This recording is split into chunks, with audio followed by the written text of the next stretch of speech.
নবী হজরত ঈসা আলাইহিস সালাম এই পৃথিবী থেকে চলে যাওয়ার ঠিক ৩৫ বছর পর একজন ব্যক্তি দাবি করে যে সে নবী ঈসা আলাইহিস সালামকে সরাসরি সামনে থেকে দেখেছে এবং ঈসা আলাইহিস সালাম থেকে পথ প্রদর্শন করার পর সে ঈসাই ধর্ম গ্রহণ করেছে, যার ফলে সে নিজেকে একজন ধর্মযাজক হিসেবে লোকেদের সামনে উপস্থাপন করেছিল এবং সে ঈসাই ধর্ম প্রচার করার কাজে নিজেকে নিয়োজিত করেছিল, যার নাম ছিল পূর্বে সল এবং তাকে আমরা এখন অ্যাপোস্টল পল বা সাধু পল নামে জেনে থাকি। সাধু পলের বক্তব্য অনুযায়ী সে যখন দামেস্কে ছিল তখন এক আলোকময় রশ্মির মধ্য দিয়ে সে যিশুকে দেখতে পেয়েছিল। যদিও বা কিছু লোকেরা শুধুমাত্র বিষয়টি তার মুখ থেকে শুনেই বিশ্বাস করেছিল, অর্থাৎ সে ছাড়া এই বিষয়টি আর কেউ দেখতে পায়নি।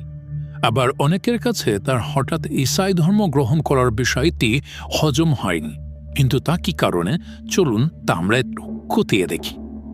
অ্যাপোস্টল পলের প্রচারিত বক্তব্যগুলো লিপিবদ্ধ করা আছে এই সমস্ত বইগুলোতে: গ্যালাশিয়ান্স, অ্যাক্টস, রোমান্স, এফেসিয়ান্স, ফিলিপিয়ান্স ইটিসি। তাহলে আমরা এবার রেড লেটার বাইবেল, অর্থাৎ যেটিকে যীশুখ্রিস্টের বক্তব্য হিসেবে মানা হয়, সেটির সাথে এই বইগুলোর বক্তব্যগুলো মিলিয়ে দেখব। যীশু এবং পলের থেকে প্রচার হওয়া শিক্ষার মধ্যে পার্থক্য ও মিলগুলো কোথায়।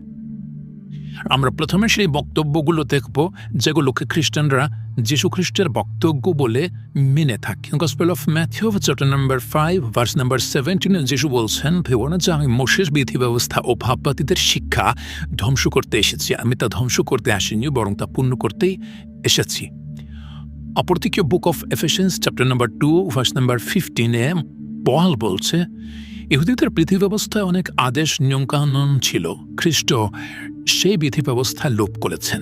খ্রিস্টের উদ্দেশ্য ছিল ওই দুই দলের মধ্যে শান্তি স্থাপন করা এবং নিজের মধ্য দিয়ে ওই দুই দল থেকে এক নতুন মানুষ সৃষ্টি করা। এ দুটো বক্তব্য আমরা একত্রিত করে বুঝতে পারলাম যে যীশু এবং সেন্ট পলের বক্তব্য মোটেও একরকম ছিল না।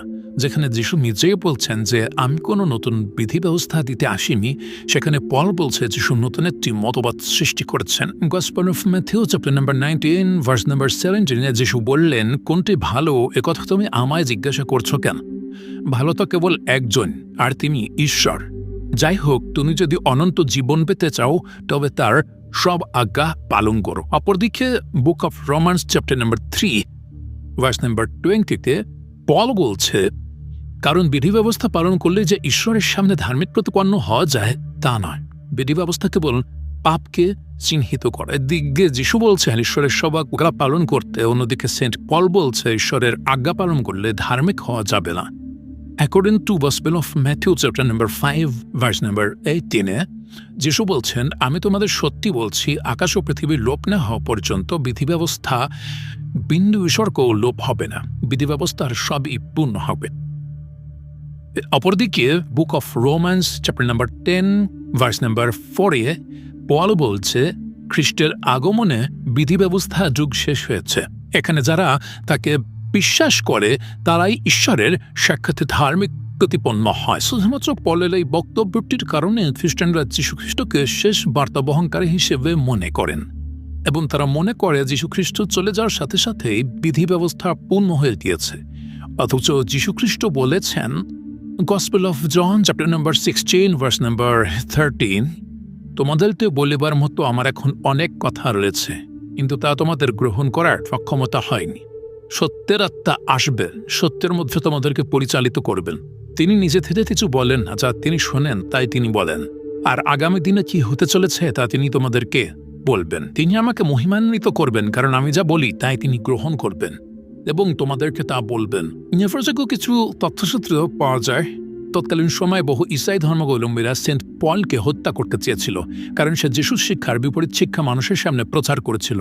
উইকিপিডিয়ার তথ্য অনুযায়ী তৎকালীন সময়ে বার্নাবাস এবং সেন্ট পল তারা একত্রে এই ঈসাই ধর্ম প্রচার করছিল। তাদেরকে একে অপরের সাথী বা কম্পানিয়ন বলা হলেও তাদের প্রচার কার্য এবং তাদের প্রচার করার শিক্ষা মোটেও একরকম ছিল না।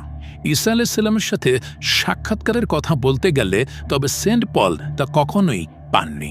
অপরদিকে বার্নাবাস তা পেয়েছিলেন।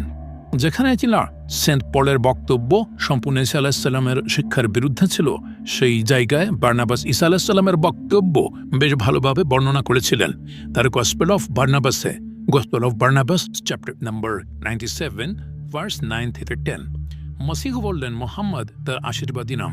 যখন জনতা উচ্চ কণ্ঠে বলেছিলেন, হে ঈশ্বর, আমাদের কাছে আপনার রসূল প্রেরণ করুন, এবং মোহাম্মদ সাল্লাল্লাহু আলাইহি সাল্লামকে বলেছিলেন, হে প্রশংসনীয়, বিশ্বের মুক্তির জন্য দ্রুত এসো, এবং আমরা আমাদের পবিত্র কুরআনেও ঠিক একই রকম বর্ণনা দেখতে পাই, যেখানে হযরত ঈসা আলাইহিস সালাম এই কথাগুলো বলেছিলেন। সূরা সাফ আল কোরআনের 61 নম্বর সূরার 6 নম্বর আয়াতে আল্লাহ বলছেন, আর যখন মারিয়াম পুত্র ঈসা বলেছিল, হে বনি ইসরাইল, নিশ্চয়ই আমি তোমাদের নিকট আল্লাহর রসূল, আমার পূর্ববর্তী তাওরাতের সত্যায়নকারী এবং একজন রসূলের সুসংবাদদাতা, যিনি আমার পরে আসবেন, যার নাম আহমেদ। অতঃপর সে যখন সুস্পষ্ট নিদর্শন সমূহ নিয়ে আগমন করল, তখন তারা বলল, এটা তো স্পষ্ট জাদু।